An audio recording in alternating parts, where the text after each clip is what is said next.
The following presentation is brought to you by the Realm Network.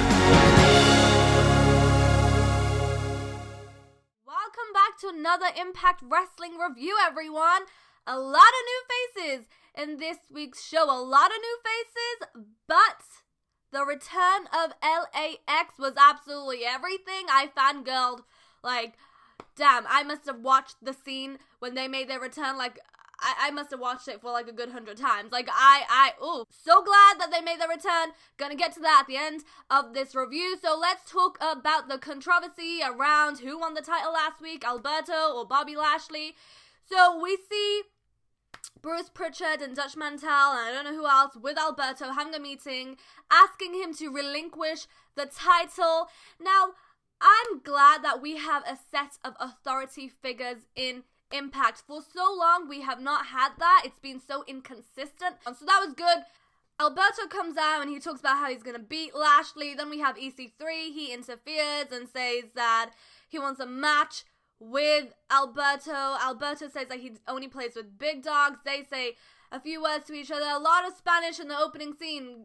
I did not understand anything. I needed subtitles. But, yeah. Then they ended up having a brawl. It was what it was. I'm not, personally for me, Alberto doesn't appeal to me. Whatever. Like, okay, cool. It was a bit funny when he said, "This is my house," because that just reminded me of Paige and her kind of slogan, catchphrase thing. Eli Drake and Tyrus versus a new tag team. Laredo Kid and Gaza Junior, I believe that's how you say it. I still can't get over how we have a guy with a Birmingham accent who is a ring announcer. I mean, if there's anyone from the UK watching my review right now, like, you'll know how crazy this is. Like, who would ever think somebody with a Birmingham accent ring announcing for an American wrestling company that has quite a following? I mean, damn. I never thought I'd ever hear that, ever. I strongly believe that they should get Spud in the X Division, get somebody else to do ring announcing, because, come on, this guy is money. He does a great job. Whatever character he plays, whether it's the Rockstar Spud or whether it's Aaron Rex's personal assistant, whatever, he does a great job. Ring announcing, no, okay? No. First of all, this whole Eli Drake and Tyrus as a duo is just weird. It's awkward for me personally. I'm just like, what? Really? Eli Drake is money. He does not need to be with somebody like Tyrus, and I feel like they have had absolutely nothing for Tyrus for however long he's been with Impact. They haven't given him anything to do. It's always like, okay, you can be the fixer for a few weeks and then you can tag team with Eli Drake for a few weeks. Like, there's just nothing for him. Laredo Kid and Gaza Jr. Can't say his name, can't English very well today or ever, but yeah, they won. Then we have Casey Quinn against Brandy, except it wasn't exactly a match. Now, we've had quite a few new faces, and a lot of them are just free agents. I don't really know how I feel about that. Like, I'd rather have people that are gonna consistently be on our TVs, right? Like, I'm just sick of seeing people come and go and just making appearances, but it worked out in this situation because just before they were going to have the match, Cody comes out and Cody says that I'm sick of TNA using the Rhodes name, and he gives Casey $45 and asks her to leave, and he says that that's more than what they're paying you, $20 more than what they're paying you. That was pretty funny. And he's still looking for Moose. Moose is in Japan.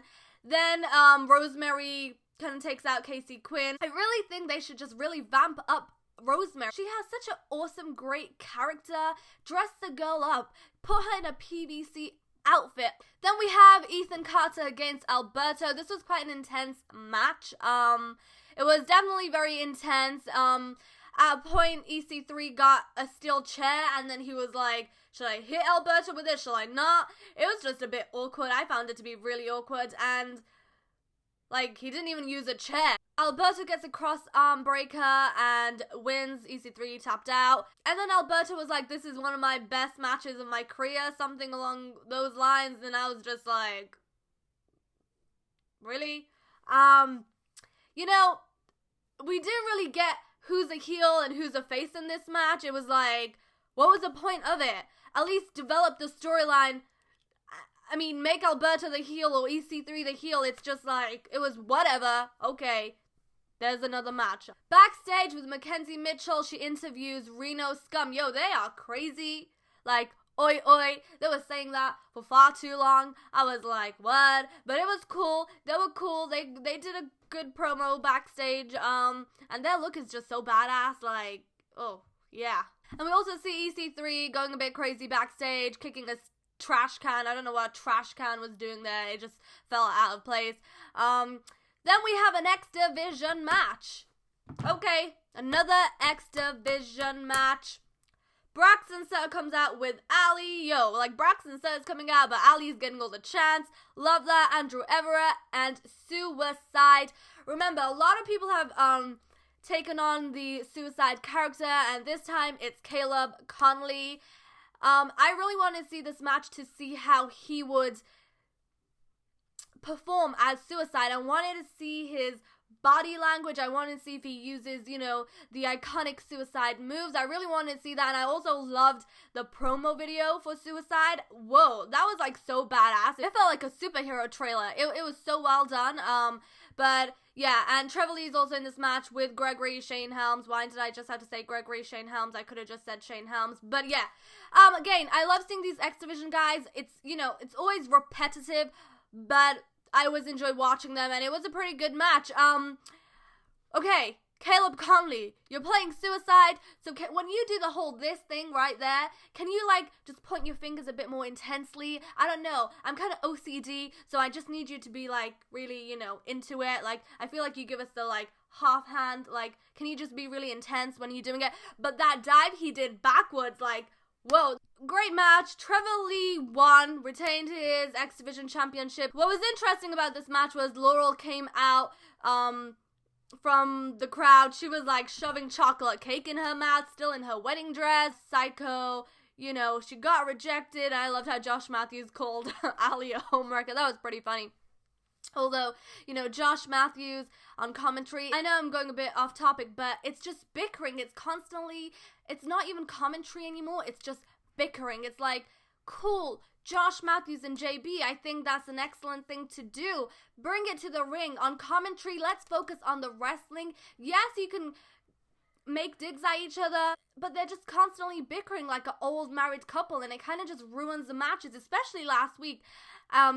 In the Knockouts match with Sienna, they totally just ruined it, especially Josh Matthews. I feel like he's trying a bit too hard, thinks he's relevant, like, yo, everyone hates you, you're not that cool, chill out. The commentary is just noise and not really, okay, but back to Laurel. Yeah, she comes out looking crazy. Ali is, near her, so she kind of like grabs her, then Braxton gets in the middle, then Sienna's music hits, she comes out, and damn does she cut a good promo. Like, I did not know Sienna had these like mic skills. She did so well on the mic, so straightforward, you know. She was hilarious too. She's doing the whole pinky thing up whilst holding the microphone, which is pretty cool.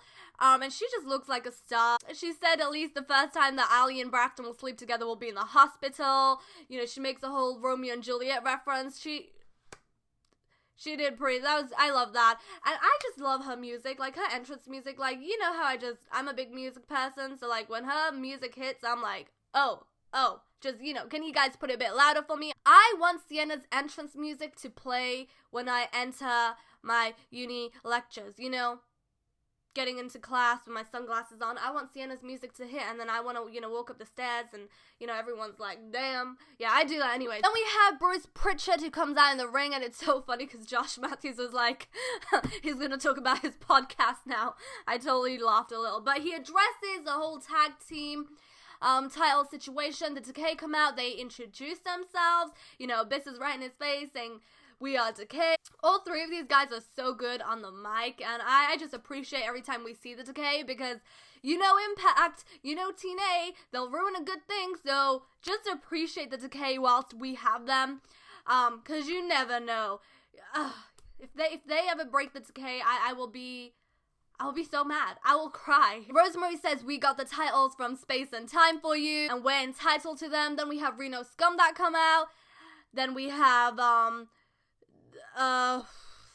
I forgot their name, but the Luchador tag team, they come out too. So everybody wants a piece of the tag team titles. Everyone starts brawling, and then, things just get, everything just, can we just take a moment? LAX make the return. You hear that entrance music though, those gunshots, like, their entrance music is so badass, and I absolutely love LAX. Conan and Homicide come from, the ramp. Just when you thought it was good, it got even more better because we had 3 new members. They came from the crowd, and we had a girl there too, so I'm just like, this group is just on fire. I mean, I know a lot of people are complaining, what is LAX without Hernandez, but listen, you have Homicide. I absolutely love Homicide. I mean, I've seen his interviews in the past. I think he's just so hilarious, and I just love him.